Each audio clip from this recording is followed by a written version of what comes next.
एक बार महात्मा बुद्ध से मिलने एक युवक आया और वह महात्मा बुद्ध से कहने लगा कि मेरे साथ हमेशा बुरा घटित क्यों होता है। फिर उसे महात्मा बुद्ध जो बताते हैं उसे आप भी सुनिए। महात्मा बुद्ध उस युवा से कहते हैं, मैं जो कहने जा रहा हूँ उसे बहुत ध्यान पूर्वक सुनना।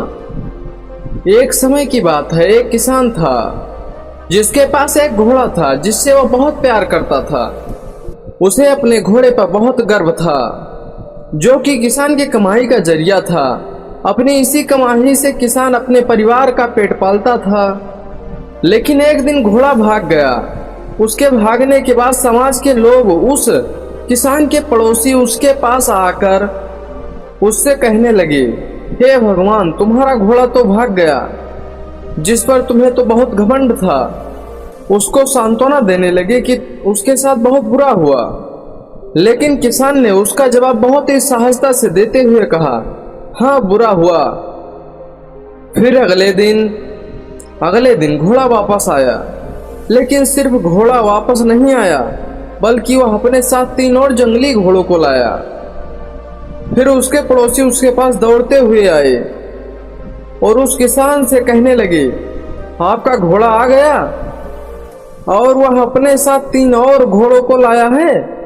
यह तो बहुत अच्छी बात है, आपकी किस्मत बहुत अच्छी है। किसान बहुत खुश हुआ। उनकी तरफ देख फिर उसका जवाब बहुत ही साधारण रूप से दिया और कहा, हाँ, शायद। कुछ दिनों बाद किसान का बेटा उसी जंगली घोड़े में से किसी एक को काम के लिए उपयोगी बनाने की कोशिश कर रहा था। लेकिन इसी कोशिश के दौरान घोड़े ने उसे जमीन पर पटक दिया और उसके पैर बुरी तरीके से टूट गए। उसके पड़ोसी उसके पास आए और कहने लगे, उस पागल घोड़े ने देखो तुम्हारे बेटे के साथ क्या किया है, उसका पैर तोड़ दिया। यह तो बहुत बुरा हुआ। किसान दुखी हुआ और फिर उसे उसी तरह जवाब दिया और कहा, शायद मेरे बेटे के साथ गलत हुआ। लेकिन अगले दिन सेना के कुछ जवान उस किसान के घर आते हैं जो जंग छिड़ने के कारण नए जवानों की भर्ती कर रहे होते हैं। उसमें से एक जवान ने किसान के बेटे को देखा और बोला, इसका तो पैर टूटा हुआ है, हम इसे सेना में भर्ती नहीं कर सकते। और वह जवान गांव के सभी लड़कों को लेकर अपने साथ चले गए। यह जानकर उसके पड़ोसी और बाकी गांव वाले उसके पास आए और बोलने लगे, तुम्हारे बेटे को तो जवान जंग के लिए नहीं ले गए, तुम्हारी किस्मत तो बहुत अच्छी है। इस आखिरी बार में किसान ने फिर से बड़ी सहजता से कहा, हाँ, शायद। इस कहानी से हमें यह प्रेरणा मिलती है, हमारे लिए चीजों को नकारात्मक ढंग से सोचने में जरा सा भी समय नहीं लगता।